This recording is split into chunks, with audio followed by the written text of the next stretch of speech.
Umarangkada na ang ikalawang araw ng Multi-Arts Festival sa Cultural Center of the Philippines, CCP.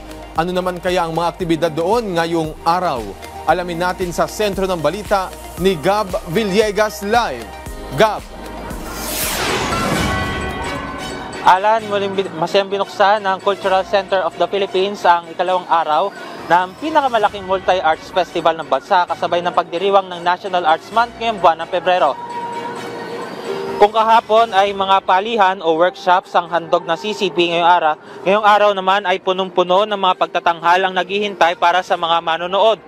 Sinimulan ngayong araw ang palatuntunan sa pamamagitan ng isang parada kung saan ipinakilala ng CCP ang ilan sa mga resident companies at mga performing groups na nagmula pa sa iba't ibang panig ng Metro Manila at sa mga lalawigan.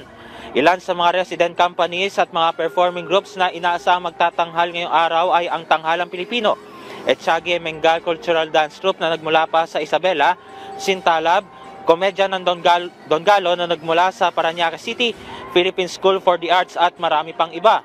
Alan, sa mga oras nito ay patuloy o tuloy-tuloy lamang itong mga isinasagawang mga pagtatanghal ng mga resident companies at mga performing groups dito sa Pasinaya 2025.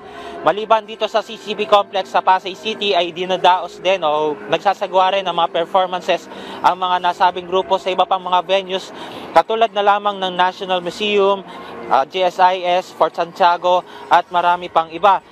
Maliban pa, Alan, dito sa Metro Manila ay isinasagawa rin ang Pasinaya 2025 sa mga probinsya, partikular sa Batangas City, Sorsogon City, Clark, Pampanga, Iloilo City, Himamaylan, Negros Occidental, pati na rin sa Tagum City. At Alan, mamayang alas 6 ng gabi ay magsisimula itong closing ceremonies kung saan mas marami pang mga performing groups ang inaasahang magtatanghal dito sa Pasinaya 2025. At yan muna latest mula rito sa Pasay City. Balik sa iyo, Alan. Maraming salamat, Gab Villegas.